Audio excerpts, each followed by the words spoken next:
All right, perfect. So Lauren, you're in the spotlight. Tell us a little bit about your work and your space and the beautiful paintings behind you. Hi everybody. My name is Lauren Mantecon. I will say sometimes when I work, I'll make a body of work and I'll have a visceral or a very subtle idea of what I want to do. Rarely do I have a full body of work and I see it in its entirety and then I make the work. Behind me, I'm going to talk about two pieces. One is one of each. Since we had the pandemic start, I have been a little scattered and have not been making a full body of work. I've been working in fits and starts. And so I think right before, maybe 6 months ago, I had started this piece behind me as very minimal with collage, and I slowly have been working on it, and I do believe in the last few days that I have completed it. I call it forgiveness.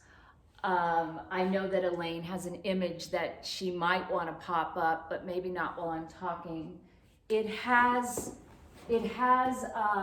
these orbs that came to me in a dream, and the dream was I had an elder Native American hand me 9 pearls, and I said, "What are these?" This was a dream, and he said, "The sky is falling, and you need to anchor the light." And so viscerally, that was on my mind while I made this painting and another one. I have another one that was right before that, and so this would be painting number 2 of that series.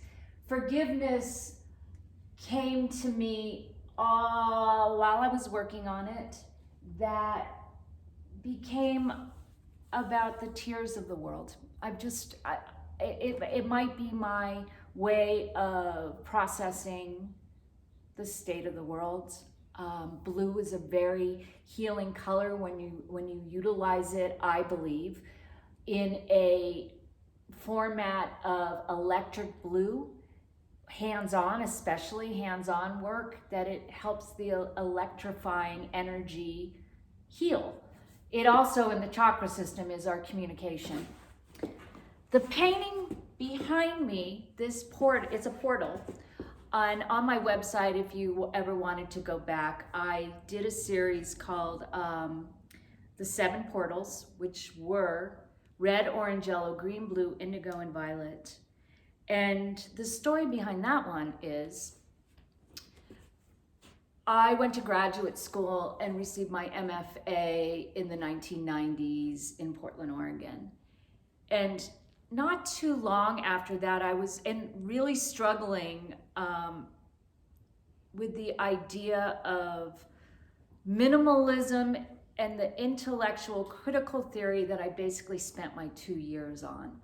I never really felt safe in expressing my spiritual beliefs of color being frequency and energy, and the orbs that I was talking about, and that veil between the spirit world and the physical world. And I was having a really hard time with my colleagues that were making conceptual, minimal, puns, intellectual, very focused on words. And I had another dream, and in that dream, I had one elder man take my elbow on the left and an elder woman take my elbow from the right.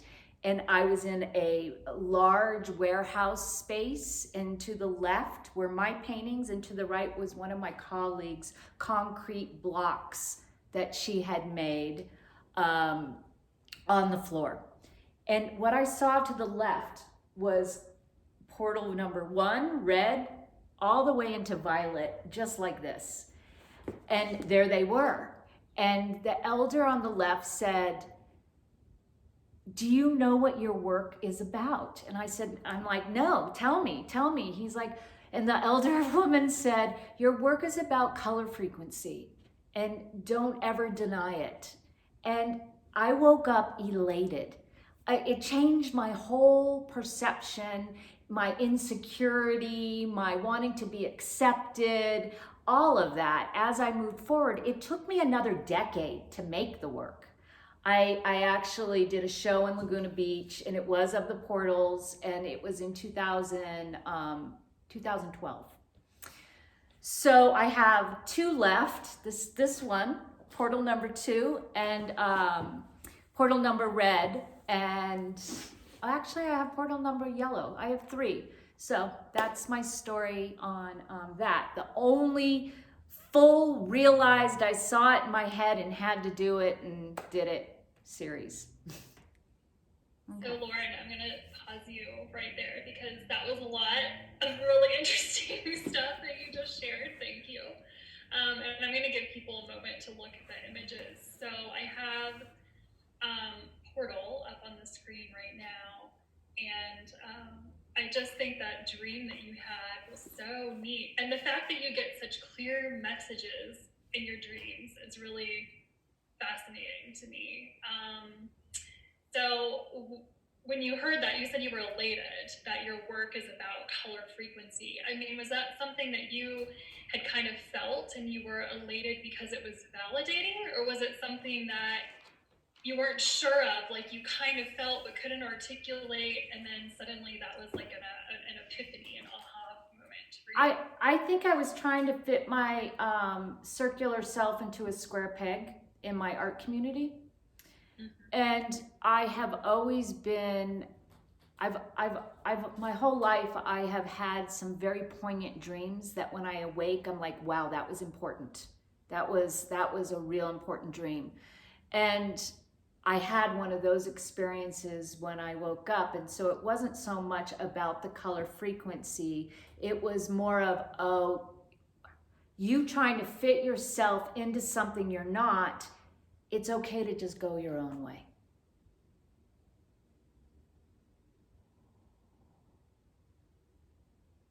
Yeah. Sorry, I had to unmute myself there. Thank you for sharing that. I love that. And I am sort of being hypnotized by the portal right now. I don't know if anybody else is feeling that, but I feel very drawn into it. Orange is our creativity. Yeah. Just looking at it. Thank you. I just want to see a couple of comments came in, and I'm sorry that my mouse is moving all over the screen here. But you can't see it, but I'm juggling a chat box and a participants box. So Carla says, so compelling, like I want to crawl in. Yeah, I had that feeling too. Did what you articulated in these portals look like your dream images of them, or was it more the essence? It was a dark room, and I guess what I could say is when I did my show, I felt immediately like, oh, there they all are. They were floating color in orbs. So yes, it did look like that. Yeah. And while we're talking about dream imagery, I'll go back to forgiveness for just a moment so you all can see that piece. And Lauren, a couple of other comments did come in. Ashalome says, so important for each of us to be who we are. And Sabrina says the depth in Portal 2 is so real, and that's really encouraging to hear. I think just your whole story, that experience that you went through. So yeah, I agree. So forgiveness, really powerful dream imagery here too. It's so funny because I've always kind of described your work as dreamlike, but I don't think I knew until now that you actually do receive these like very powerful, clear messages and images in your dreams that you then bring into your artwork. So. I believe some people, when the, excuse my language, when the S hits the fan, I won't use it, profanity, they go out and protest. And some people write letters to their senators or op-eds. I paint. And I believe that just even being within one's center, that our thought waves can help change the world. And I believed when the elder was giving me the 9 pearls and said, the sky is falling, anchor the light. I took it as an omen, like, oh, something might be happening. And I also took it as, how do I anchor the light inside myself? How do I center myself? Because I can be very scattered. So it became a practice of meditation and a practice of coming home to myself, and hopefully a gift back out to the world. And whoever's home, when they eventually find their homes, I wish that upon them as well. Yeah.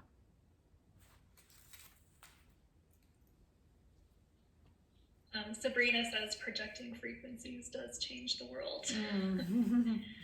Yeah. And Nice. I love what you said, how do I anchor the light inside myself? I think that's a beautiful sentiment.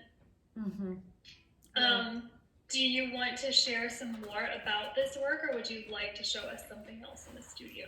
I could keep talking about these, but I know you have so many other compelling works to show us. Well, we seem to be having a theme here on dream imagery. So I could go and talk about another piece of process painting, but I'd like to ask the audience, is there something you would like to hear? Anything else?